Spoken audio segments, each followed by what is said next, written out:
Montana Territory, 1883. The train hissed to a stop in the dusty town of Grafton, steam curling like ghosts around the wheels.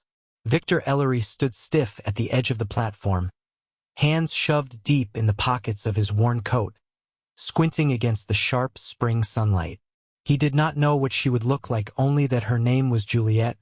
She was 18, and she had agreed to marry him for $5 and a train ticket west. The town had not stopped laughing since the notice arrived. "Mail order fool," someone muttered behind him. "They say she's got a clubfoot or a face like a mule," said another voice, loud with cruelty. Viktor ignored them. He always had. He lived 4 miles west of town, alone on a patch of land thick with pine and shadow. He had built the cabin with his own hands, raised a barn, planted a small field of barley. And still the town whispered, said he was too quiet, too big, too strange. 28 years old, no kin, no friends. Just a man with scars on his back and more silence than most could bear. He did not want a perfect bride. He only wanted someone who would not flinch from the quiet. The last passenger stepped off the train, a girl with a small brown suitcase in one hand and a baby swaddled on her hip. She wore a faded blue dress, her dark brown hair pulled into a tight braid. Her boots were cracked, her shoulders straight.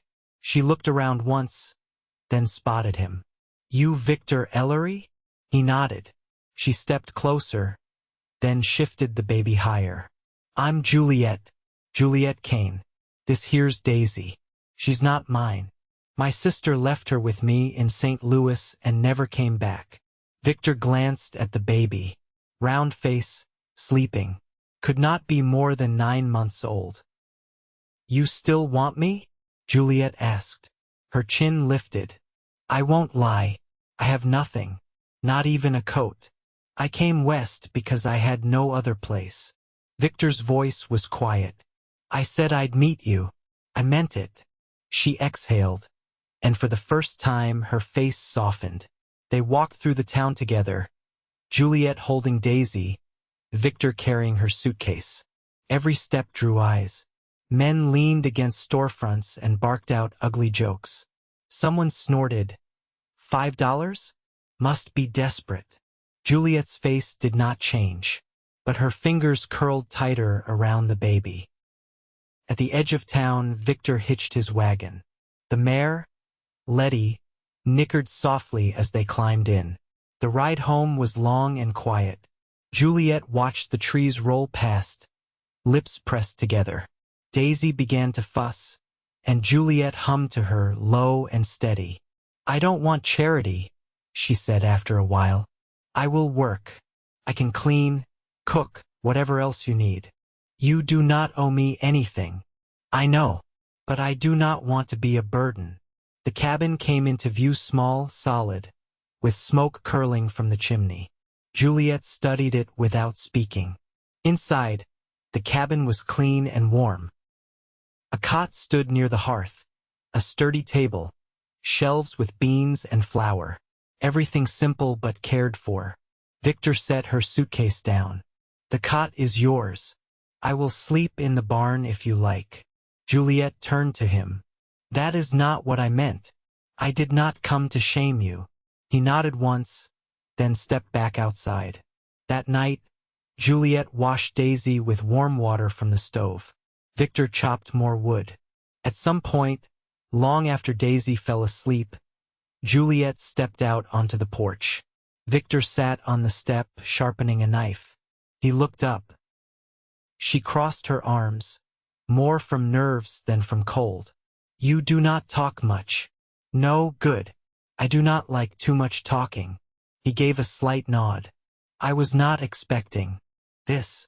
She gestured at the stars, the trees, the stillness.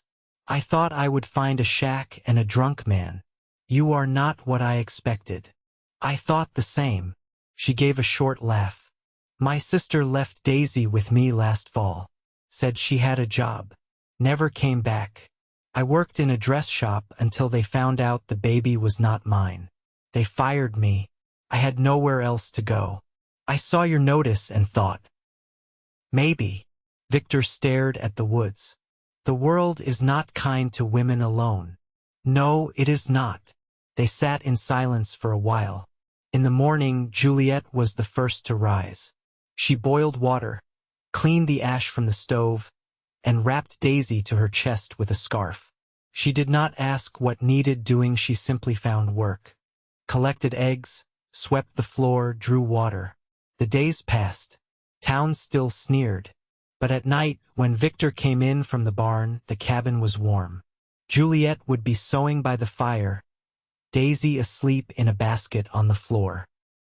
Sometimes she would look up and offer him a plate of food, and their hands would brush.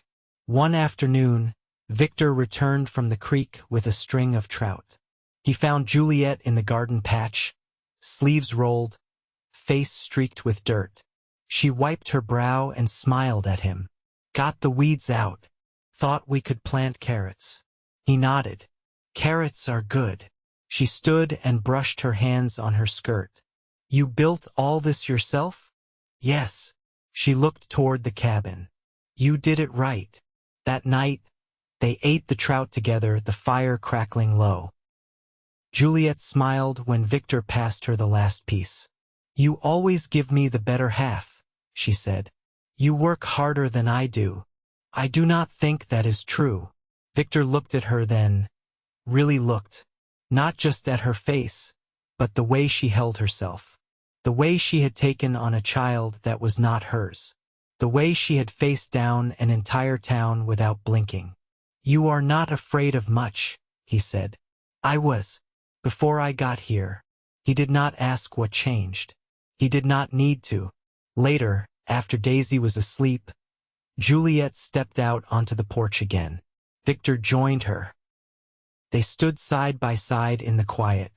I do not know what this is yet, she said. But I feel safe here. He looked at her.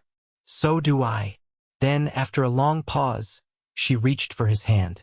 And this time he did not pull away. A week after Juliet arrived, the snowmelt softened the dirt road enough to reach town by wagon without tearing up the axle. Viktor didn't say he was going, just hitched Letty and loaded 2 sacks of barley in the back. Juliet had come outside with Daisy on her hip, her dress damp from rinsing laundry, and watched him tie down the sacks in silence. You're selling at Myrick's? He nodded, tightening the ropes. Do you want me to come along? She asked. I can trade for cloth. We're nearly out of thread. You'd have to ride up front. Is that a problem? No, she handed Daisy into his arms before he could protest, then turned back inside. When she returned, her hair was pinned up and she wore a shawl stitched unevenly along the edge. I'll bring the baby quilt. We can swap it for the thread. Viktor glanced down at Daisy, who had already fallen asleep against his chest. You stitched it. Made it out of my sister's old petticoats. No use letting it sit. They rode into Grafton late morning. The town was louder on market day, wagons creaking in and out of the square, dogs barking, children darting between horses. Juliet kept her eyes forward, hands folded in her lap, while Viktor steered Letty toward the granary. When they passed the saloon, a group of men leaned against the rail. One spat, another elbowed his friend and said loud enough to carry, Wonder what he paid for the baby. Juliet looked straight ahead. At the general store, Viktor carried Daisy inside while Juliet laid the quilt across the counter. Mrs. Wendell, who ran the shop with her husband, ran her fingers over the stitching. Not bad work, she said. Bit crooked here, but good color. You make this? Juliet nodded. Mrs. Wendell raised a brow. You know how to dye? Boiled onion skins for the yellow, beetroot for the red. The woman gave a slow whistle. Haven't seen that done proper in years. Leave it with me. I'll find someone who'll pay. Juliet hesitated. I was hoping to trade for thread. Mrs. Wendell went behind the counter and returned with 2 spools. Take these. If I find a buyer, I'll put the rest on credit. As they stepped out, Viktor said, "You didn't tell me you knew how to dye cloth." "You didn't ask." She tucked the spools into her pocket. "I learned when I was 13. The woman who took us in after our mother died was a washerwoman.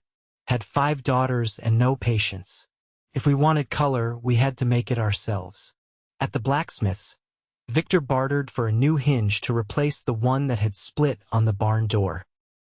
Juliet waited near the wagon, Daisy stirring lightly in her arms. A girl about her age stepped out of the millinery next door, her skirts crisp, her bonnet trimmed in lace. She glanced at Juliet, then whispered something behind her gloved hand to a woman beside her. The older woman laughed into her kerchief. Juliet turned slightly so they could see the patched elbow on her shawl. Back at the wagon, Viktor checked the sacks. "You ready?" Juliet handed Daisy up first, then climbed in behind him. As they rode out, the breeze carried the scent of fresh sawdust and sun-warmed hay. Letty's hooves clopped steady over the packed dirt. Juliet spoke without looking at him. "They don't think I belong here." He didn't answer right away. "They've never had to belong anywhere." She adjusted the shawl around Daisy. "I wasn't raised to ask for much, but I won't raise her to feel ashamed. I'd rather be stared at than pitied." "I never pity you." She gave a small nod. "I know." When they reached the cabin, Juliet went straight to the basin to wash Daisy's face. Viktor unhitched Letty and fed her oats in the lean-to. The hinge would wait till morning. That evening, as the light faded, Juliet sat at the table sorting the thread by color. Viktor carved a handle for a new pitchfork. The only sound was the soft rasp of his knife against wood. Juliet spoke suddenly. "You never asked why I wanted to marry. I figured you'd tell me if you wanted to." "I didn't come for a home," she said.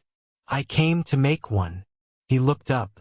"I didn't know what kind of man you were, but I knew I could carry my end. I still can." "I see that." She lifted her eyes to his.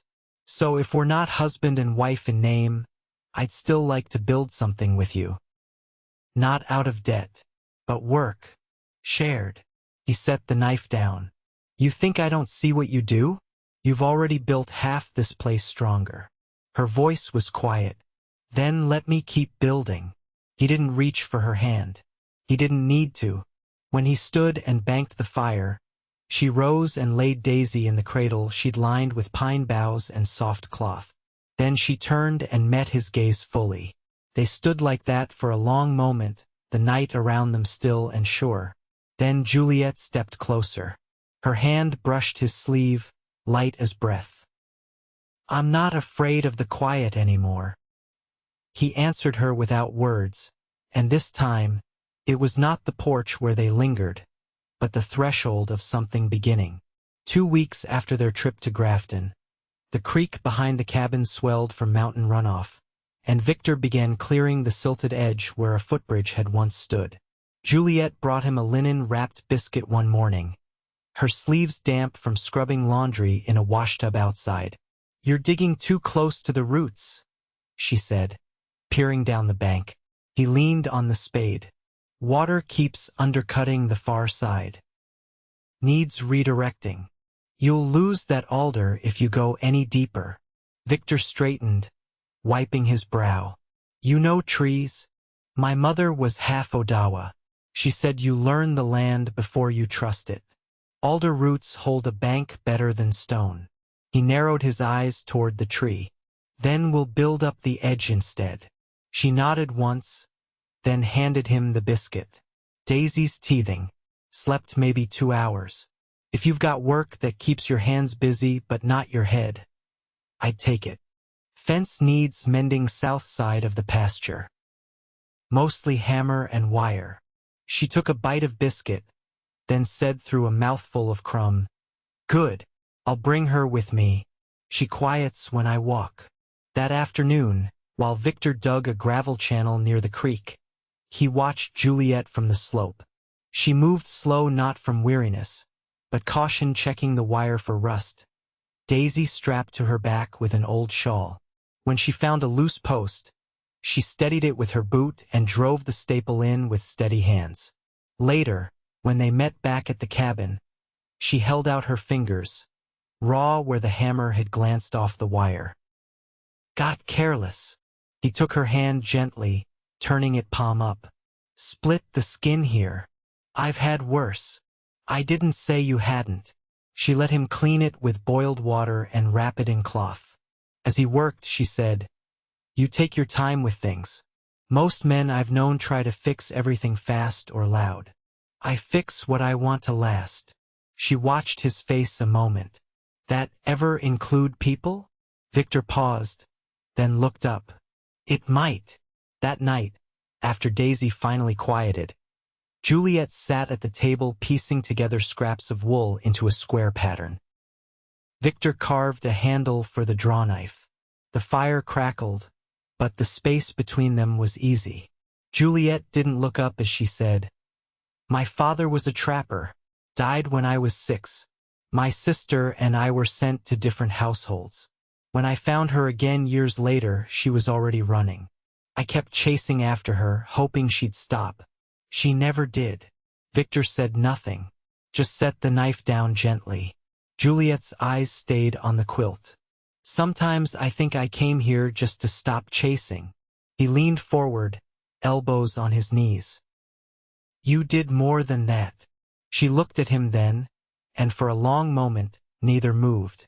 The next morning, Juliet rose early and packed food into a cloth sack: salt pork, a heel of cornbread, a jar of pickled beans.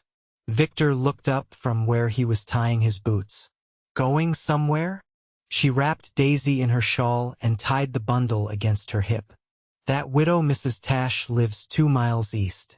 I heard she's got a boy sick with croup. I thought I'd bring her soup and help wash linens. You've met her? No, Juliet said, securing the knot. But I heard her chimney hasn't smoked in 3 days. I can't ignore that. Viktor stood. I'll hitch Letty. You can ride. I'll walk, Juliet said gently. You've got the fence to finish. He nodded slowly, then reached for a wool scarf from the peg. Take this. Wind's colder past the ridge. She wrapped it around her neck, and before she stepped out, she said, I'll be back before dusk. She was. Viktor looked up from the fence line as she came over the rise, shoes muddied, hair windswept, Daisy asleep against her chest. He didn't ask what she'd done. He could see it in her eyes, tired, but sure. That night, he set an extra log on the fire and filled her cup first. She accepted it with quiet thanks, and when she sat beside him, their shoulders touched. You built this place strong, she murmured. I didn't do it alone. She leaned her head against his arm. You didn't, and neither of them moved away. By late May, the barley pushed green through the soil, and the trees above the cabin had gone full with leaf. Viktor hauled stones from the creek to line the new garden rows, while Juliet worked a careful pattern into the quilt squares she'd been saving for winter. Daisy had begun crawling, slow and wobbly, tugging fistfuls of grass when she was placed outside near the porch. One morning, as Viktor repaired the barn's roofline where a beam had bowed under snow, Juliet stood below, shielding her eyes from the sun. You ever think about getting a second cow? He looked down from the rafters. You think we have enough pasture? I think we could clear the east patch. She rested a hand on the post. If we want butter through winter, 1 cow won't be enough. He drove the nail in slow, then said, You want to stay through winter? I do. He climbed down, wiping his hands on a rag. They stood facing each other, the buzz of insects thick in the warm air. You ever think about changing your name? He asked. She blinked, then smiled faintly. To what? Ellery. Juliet didn't answer at first. Then she said, Would it be just for show? To keep the town quiet? No, he said. It'd be for me. She stepped closer, fingers brushing the edge of his sleeve. Then yes, he kissed her that night, Not hurried, not unsure. Just quiet and certain, the way everything between them had been since the start. When he touched her face, she didn't flinch. When he leaned in, she met him halfway. Afterward, they sat beside the hearth, Daisy asleep in her cradle. Juliet's head rested against his chest. Her fingers curled against his shirt. "I've never had something feel this steady," she whispered. "You've built it steady," he said. "I only gave it ground." A few days later, Juliet walked into Grafton alone for the first time. She carried a basket filled with hand-dyed cloth squares, each stitched with care, and a small jar of dried yarrow from the hillside behind the cabin. Viktor stayed behind to finish clearing the pasture. At the general store, Mrs. Wendell looked up from her ledger. "I came to trade," Juliet said, setting the basket down. The older woman opened the jar first. "Yarrow, you dried it proper. In the attic, out of direct heat." Mrs. Wendell nodded. "You know what it's for? Stops bleeding, brings down fever, works better if steeped with willow bark." The woman gave a low hum of approval. "You ever think about mixing for sale?" Juliet hesitated. "You mean make medicines?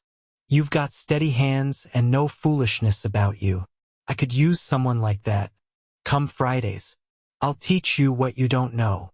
Outside, as she stepped off the porch, two women paused near the trough. One of them, the same who'd once laughed outside the millinery, glanced at Juliet's basket. "Didn't think she'd last past the first frost," the woman said aloud. Juliet's voice was calm. "Good thing the frost passed, then." She walked on without looking back. That night, she told Viktor about the offer while they shelled peas at the table. He listened, head tilted slightly, hands working slow and even. "You want to do it?" "I think I do," she said. "It's not charity. It's skill." He nodded. "You've got more than most." She set a small tin on the table. "And I brought you something." He opened it to find a stub of beeswax for boot oil, wrapped in soft paper. "I thought your pair could use it," she said. "You track more than soil home." He didn't speak, just reached across the table and took her hand. They married the following Sunday, under the cottonwood tree behind the cabin. No preacher came. No one from town was asked. Juliet wore her mother's old comb in her hair, and Viktor wore his cleanest shirt, the one with the collar she'd stitched back into place. Daisy crawled in the grass nearby, babbling to herself. Juliet stood barefoot, one hand tucked into Viktor's, and said, "I don't want promises. I want presents." "You have it," he said, "every day." When they kissed, no one watched but the trees. Afterward, they sat on the porch, their feet bare, their shoulders touching. The light was soft through the branches, and the air smelled of pine and warm earth. Juliet hummed a low tune while Daisy dozed against her knee.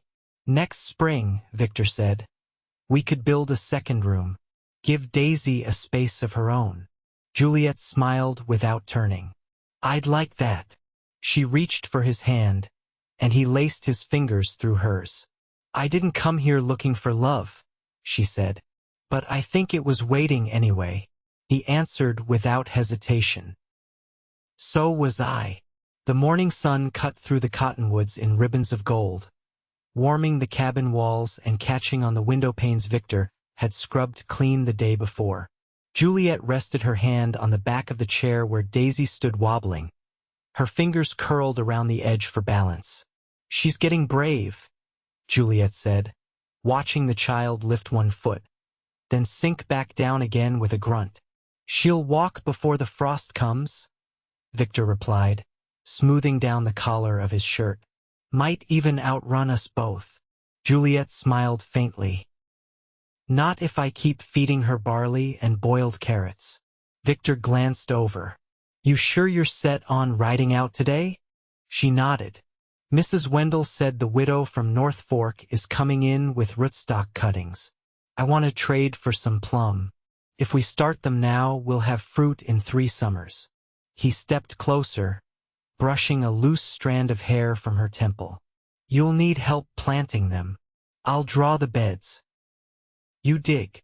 Their eyes met, and something quiet passed between them, not the tentative looks of those still learning each other, but the solid gaze of those who'd already chosen. Juliet kissed Daisy's forehead, then wrapped her shawl tight and stepped out into the bright day, riding into town with the small basket of dried herbs on her lap. Viktor stayed behind to finish thatching the chicken shed, the weight of morning warmth on his shoulders, the smell of damp soil rising from the barley rows. By the time she returned, the sun had begun to dip behind the ridge, casting long shadows across the clearing. She led Letty by the reins, the saddlebag half full and a slender bundle of bare root saplings tucked under one arm. Viktor met her at the edge of the field. Plum. 3 stalks. 2 early, 1 late. She threw in a handful of onion starts for nothing. They knelt together near the east fence as the light faded, setting the roots deep in the soil, packing them in with straw and composted ash. Juliet pressed her palm to the earth a moment longer than needed, then looked up. She said they'll flower white the 2nd spring, if we keep the deer off. I'll build a frame around them. Juliet stood, brushing her hands clean. You always think ahead. Only since you got here. They walked back to the cabin with Daisy nestled in Juliet's arms, her tiny fingers wrapped around the fringe of the shawl. The air had cooled, and the pine smoke from the chimney drifted steady skyward. Inside, Juliet stirred a pot of beans while Viktor cut slices of rye bread. She set Daisy down in the cradle and turned toward him, her voice low. I've been thinking, she said, about the corner room, the one we talked of adding. He paused. You want it sooner? I want it for more than just Daisy. He turned, bread knife still in hand, watching her. I want a space for another child, she said, quiet but sure. If you do. Viktor stepped forward, slowly, like the moment deserved care. You want to raise more here? Not for the sake of filling space, she said, but because I want to see what we build grow. He reached for her hand. Then we will. Later, after dinner, they sat on the porch wrapped in a quilt she had pieced through the spring. Viktor leaned back against the post, Juliet tucked close to his side. Daisy slept in her arms, her breath soft and even. Juliet looked up at the stars blinking through the tree branches. When I was young, I used to think peace was something distant, something you had to wait on. What changed? You, she said. This place, the quiet, the steadiness of it. He kissed her hair. You made the peace. I just gave it room to breathe. They sat there until the moon rose, lighting the clearing in pale silver. When the breeze stirred the leaves and Daisy shifted in her sleep, Juliet adjusted her gently and whispered, She'll remember this. Not the hardship, but the warmth. She'll remember she was safe, Viktor said, and she would, because they stayed. Through the seasons, through the planting, through the 2nd cabin room and the 3rd stalk of plum blooming white just as promised. They raised another child, a boy with his mother's quiet eyes and his father's steady hands. And then another, born on a soft autumn morning with the smell of apples in the air. Juliet taught women in town how to tincture and stitch, and Viktor built chairs that never wobbled. The town stopped whispering, or maybe they didn't, but it no longer mattered. In the end, the life they made was not large, but it was deep.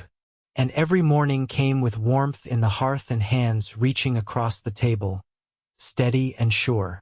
They never needed more, because what they had was whole.